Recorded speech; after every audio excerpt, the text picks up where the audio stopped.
안녕하십니까. 2025년 5월 13일 최병모의 팩트 시작하겠습니다. 자, 어제부터 6.3 대선의 공식 선거 운동이 시작됐죠. 오늘이 이틀째입니다. 그리고 국민의힘 김문수 후보가 뒤늦게 후보로 복귀하는 바람에 복귀한 시점은 어제 그저께 5월 11일. 그래서 후보 등록을 한 게 5월 11일 오전 9시입니다. 그러니까 대단히 늦었다고 보죠. 자고 일어나면 뭐 후보가 한덕수다, 김문수다, 뭐 이렇게 된 상황이니까 이런 거에 대한 그 중도층, 뭐 지지층이 어차피 나눠져 있다고 보고 중도층의 피로감, 뭐 이런 것도 좀 있다고 생각이 됩니다.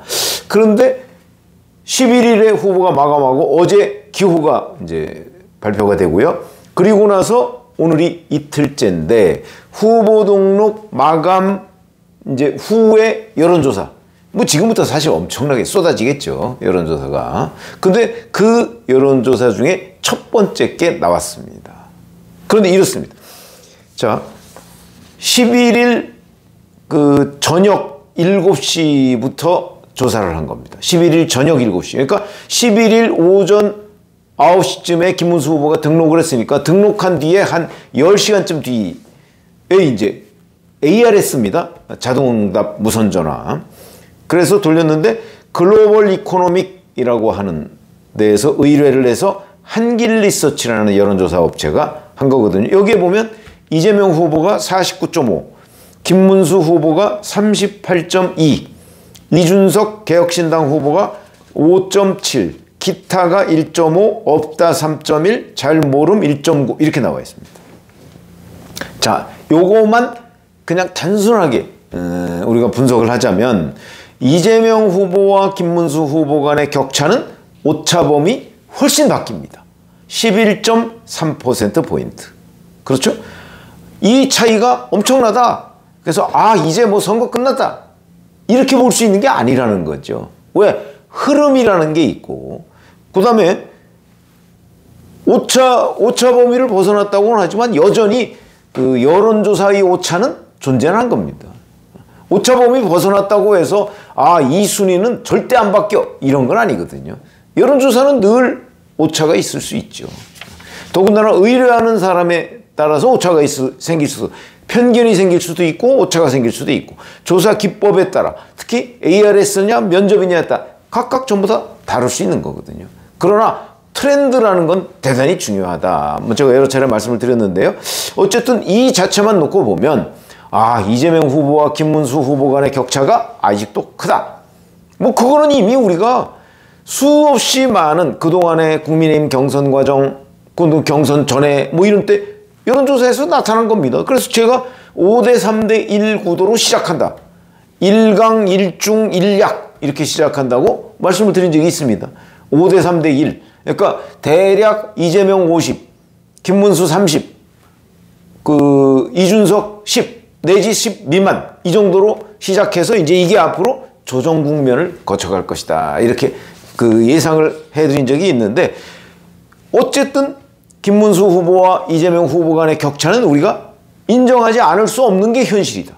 그런데 자 11일하고 12일 이틀에 걸쳐서 조사한 겁니다.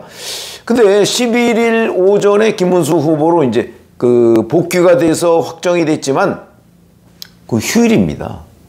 사실 휴일에 정치 뉴스 안 보는 사람 많습니다. 특히 수도권처럼 정치 뉴스에 비교적 예민한 유권자들 말고 지방이나 이런 데에서 정치 뉴스 없이 휴일에 쉬는데 뭐 이때까지 무슨 정치가 어쩌고 김문수 후보 복귀 사실을 모르고 있는 응답자도 대단히 많습니다.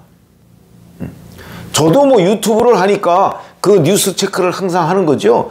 제 친구들이랑 뭐 가서 월요일날 오전에 물어봤는데도 어떻게 된 거야? 뭐 이러는 사람이 많습니다. 이런 사람이 만약에 이 여론조사 업체의 전화를 받았다고 할 때 김문수가 한 국민의힘 후보가 됐나? 뭐 이걸 모르는 상태에서 답변을 할 수밖에 없는 거거든요. 이런 것까지 감안한다면 이게 김문수 후보의 국민의힘 후보 복귀 이거를 정확히 알고 응답한 사람이 얼마나 될까? 그거는 예상할 수가 없습니다. 우리가 지금 여기에서는 나와 있지 않죠. 그러나 그런 사람들이 꽤 있을 것이다라는 관점에서 본다면 이 조사는 그냥 첫 번째라는 의미 정도의 조사.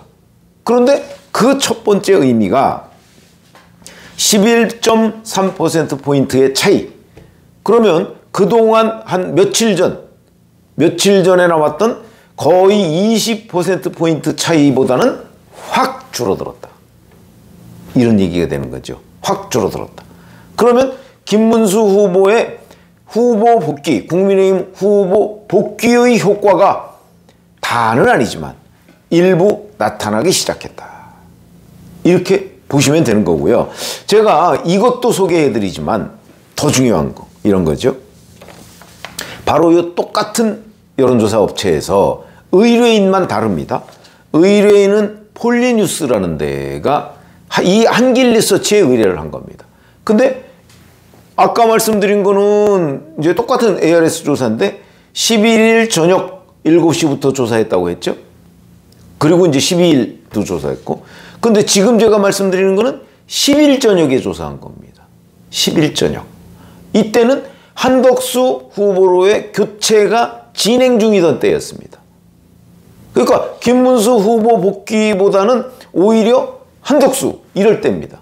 국민의힘 후보는 한덕수라고 뉴스에 민감한 사람들이 생각하고 있었을 것이고 민감하지 않은 사람은 뭐 국민의힘에서 뭐 한덕수로 하느냐 뭐 김문수로 하느냐 가지고 뭐 서로 싸우고 난리가 났네 뭐 요 정도로만 아마 인식하고 있었을 것이다. 그런데 여하튼 그날 저녁 8시부터 한길리서치에서 ARS 조사를 했습니다. 똑같은 업체에서 조사한 겁니다. 근데 여기서는 자, 이재명이 44.8, 김문수가 28.6, 이준석이 6.3, 모름무응답이 12.2 이렇게 돼 있습니다. 그러면 똑같은 업체가 똑같은 방식으로 조사를 했다. 의뢰인만 다르게. 그러면 일단 트렌드는 우리가 비교해 볼 수가 있는 거죠. 그런데 상황은 10일 저녁과 11일 저녁은 상황이 판이하게 달랐죠. 10일 저녁은 한덕수냐 김문수냐 결론이 안 나고 오히려 한덕수 후보 쪽으로 교체 작업이 진행 중일 때 나온 조사. 그 다음에 11일에는 김문수 후보가 복귀가 결정된 다음이지만 아직 널리 유포되지는 않은 상태. 이 정도로 정리를 할 수가 있는데 여기서 보면 자, 단 하루 이틀 만에 그러니까 10일 저녁 조사와 11일부터 12일 저녁 조사 사이에 이재명은 4.7%포인트 상승, 김문수는 9.6%포인트 상승 이렇습니다. 김문수 후보가 급등했다. 이거를 알 수가 있어요. 여기서 주목할 부분이죠. 이재명 후보가 꽤 높게 상승했다는 부분은 국민의힘 후보 교체 과정의 여러 가지 볼썽사 나온 장면들 이에 대한 반사이익으로 충분히 설명이 되는데 김문수 후보의 급상승 9.6%포인트 상승 이 부분에 우리가 주목을 해야 된다는 거죠. 그건 뭐냐면 김문수 후보가 국민의힘 후보로 복귀했다는 소식이 그다지 많이 알려지지 않은 시점에서도 김문수 후보가 급등을 했다 하는 거죠. 그래서 이거는 이제 결국 국민의힘 지지층이 김문수 후보 복귀 이 여파로 조기에 결집하기 시작했다. 예상보다 빠르게 결집하기 시작했다는 걸 의미하는 걸로 보입니다. 물론 이 조사에서 민주당이 국민의힘보다 정당 지지율도 한 5%포인트 정도 앞서 있습니다. 그러나 어찌됐든 간에 현재 김문수 후보는 이재명 후보는 4.7, 김문수 후보는 9.6 이 정도로 급상승했다는 부분은 국민의힘 지지층이 결집했다. 적어도 김문수 후보 쪽으로 뭐 지금 한동훈 전 대표나 아니면 뭐 홍준표 전 대구시장이나 뭐 이런 사람 지지층들이 뭐 동요하고 있는 걸로 이렇게 알려져 있고 본인들도 지금 합류를 안 하고 있습니다. 홍준표 전 대구시장은 뭐 은퇴한다고 미국 가버렸고 한동훈 전 대표는 뭐 조건이 있어야 뭐 합류한다는 식으로 마치 완전 무슨 뭐 남의 당 사람처럼 이렇게 지금 하고 있습니다. 근데 그럼에도 불구하고 국민의힘 지지층은 그 국민의힘 경선에서 같이 경쟁했던 다른 후보들보다도 훨씬 더 빠르게 지금 결집하고 있다 하는 걸 보여주는 대목이라고 저는 생각을 합니다. 아직 갈 길이 멀죠. 11.3%포인트 차이면. 그러나 급속하게 따라붙고 있다 하는 점은 저는 굉장히 고무적이라고 봅니다. 제가 판단하고 생각했던 것보다 김문수 후보의 상승세가 훨씬 빠르다 이렇게 생각할 수 있는 거고요. 그런 점에서 본다면 자 앞으로 이게 이제 ARS 조사입니다. 그러니까 면접 조사 뭐 이런 것도 뭐 부지기수로 나오고 그중에 들쭉날쭉 뭐 이렇게 되겠죠.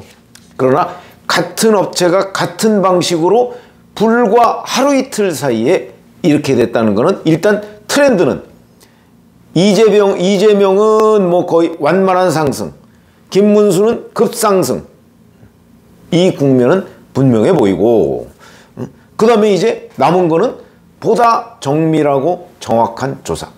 근데 저는 대략 일주일에서 열흘 정도면 상당한 정도로 근접해서 따라갈 것이다 이렇게 말씀을 드린 적이 있었죠. 그건 뭘 근거로 하느냐면 이 한길 리서치뿐만 아니고 뭐 갤럽이나 뭐 아니면 NBS나 뭐 이런 데도 이제 면접 조사들도 상당히 많은데 그런 데에서 그 정당 지지율을 보면요. 국민의힘과 민주당의 정당 지지율 차이는 대략 뭐 한 4, 5%포인트 정도 차이입니다. 아마 이 정도까지는 쉽게 근접할 겁니다. 그건 국민의힘 지지층이 결집하고 물론 거기에 뭐 하나 또 변수는 있죠.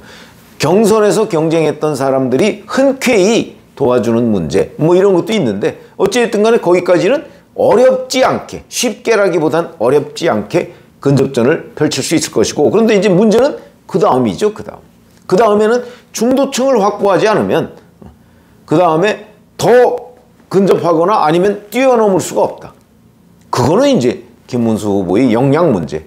근데 제가 조금 전에 말씀드렸듯이 김용태 34살의 김용태 국민의힘 비대위원장이 중도 확장의 선봉대 역할을 지금 하고 그것이 비교적 효과가 있는 것으로 보이기 때문에 거기에도 기대를 할 수가 있겠죠.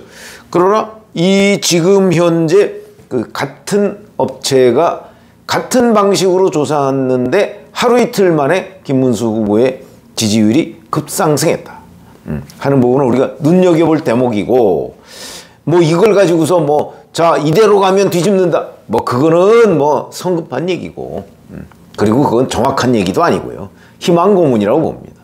그러나 적어도 똑같은 방식으로 조사한 데서 이런 결과가 나왔다는 것은 김문수 후보 쪽으로서는 상당히 기대를 품게 하는 대목이다 하는 것을 설명을 드리겠습니다. 고맙습니다.